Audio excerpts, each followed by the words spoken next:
쓰잘데기 없는 걸 나한테 자꾸 강조한다, 강요한다 생각하는 거니까 반응이 안 좋은 거죠.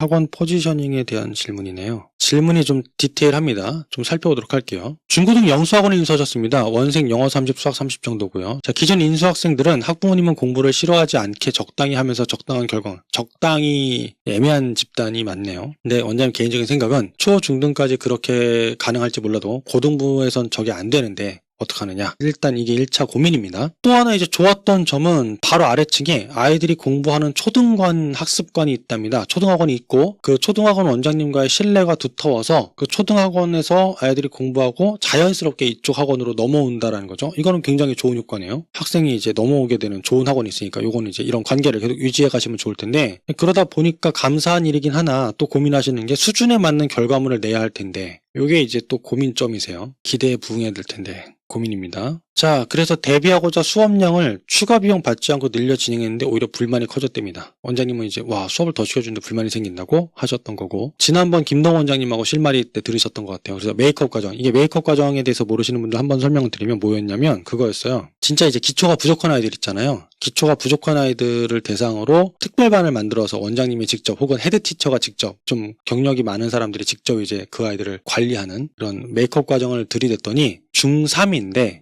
초육 수준 아이들이 그 과정을 들었으면 했는데 오히려 공부해야 되는 애들이 등록하지 않는 분위기라고 합니다. 원장님 입장에 힘 빠지시는 거죠. 기초가 부족한 아이들 때문에 특별반을 만들어서 더 해주려고 했는데 애들이 등록을 안 한다. 그러니까 이제 오히려 힘 빠지시는 상황이 된 거죠. 그래서 이제 근본적인 고민은 뭐냐면 이겁니다. 안 돼도 그냥 문턱 없이 받아야 하는 건지 아니면 학원에 문턱이 낮거나 없어서 그런 아이들만 들어오는 건지 고민된다고 하십니다. 그래서 이런 아이들을 어떻게 해야 될지도 고민인 거고 얘네가 결과가 안 나니까 학원에 결과가 안 난다라는 건 학생을 증가시키는데 별로 도움이 안 될 것 같으니까 또 고민이 꼬리에 꼬리를 무는 고민이 생기시는 거고 그래서 원생을 늘리기 위해 어떤 포지셔닝을 해야 하는지 지역을 파악하는 방법과 그에 맞는 적절한 포지셔닝하는 법이 궁금합니다. 도와주세요. 두 가지 관점에서 생각을 해보도록 할게요. 일단은 그 설득의 관점, 설득이라고 하고 결국엔 마케팅이겠죠? 마케팅의 관점에서 생각을 해보고요. 포지셔닝 관점에서 생각을 해보도록 하겠습니다. 설득과 마케팅의 관점이라는 건 뭐냐면 이 얘기를 드리고 싶었던 거예요. 위에 이제 보셨던 거는 논제는 이겁니다. 기초가 부족, 실력 향상을 위해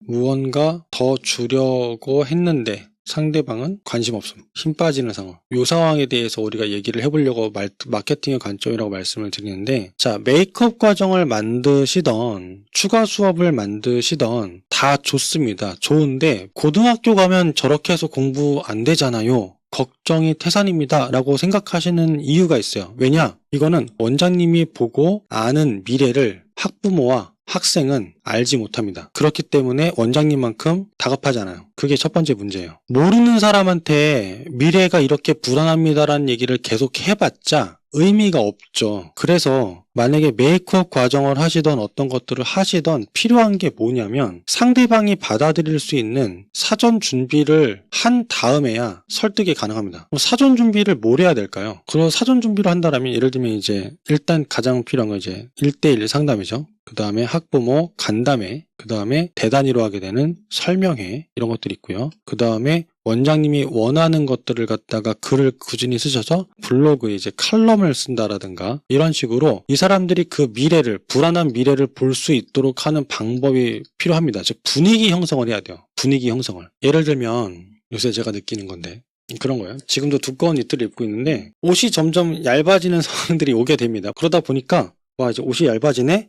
이제 다이어트 좀 해야겠는데? 라는 생각이 드는 게 체중계를 올라가고 이제 충격을 받는 거죠. 제가 지금 역대 최대 몸무게거든요. 그런 걸 느끼는 이제 분위기를 제가 느끼는 거잖아요. 왜? 옷이 점점 얇아진다라는 걸 제가 체감을 하는 거잖아요. 그러다 보니까 뭔가 필요에 의해서 뭔가 해야 된다는 생각이 드는 거죠. 그런 것처럼 학부모들한테도 뭐가 돼야 되냐면 그런 분위기 형성이 돼야 돼요. 그래서 대다수 학원들에서 입시 설명회라든가 뭐 이런 뭐 레터를 작성한다든가 이런 걸 꾸준히 하는 이유가 그래서 그런 거거든요. 그래서 이런 것들을 해야 돼요. 그렇게 해서 꾸준히 해서 이게 어느 정도 받아들여진 다음에서야 그 다음에 이제 필요할 때 물건을 팔아야 되는 거거든요. 이런 얘기를 하죠. 약을 팔고 싶으면 먼저 병부터 팔아라. 이런 이제 문구가 있어요. 마케팅 쪽에서. 너 어디 아프지? 어디 아프지 않아? 그치, 그것 때문에 심각하지. 그거 그냥 두면 큰일 난다. 그럴 때 필요한 게 뭐냐? 바로 이런 식으로 이제 나가야 되는 게 마케팅이어서, 그런 작업을 충분히 하시지 않은 상태에서 원장님이 의욕이 굉장히 앞서셔가지고 먼저 만드셨는데, 원장님이 걱정하시는 만큼 미래를 못 보는 학생과 학부모들은 모르는 거예요. 그러니까 이제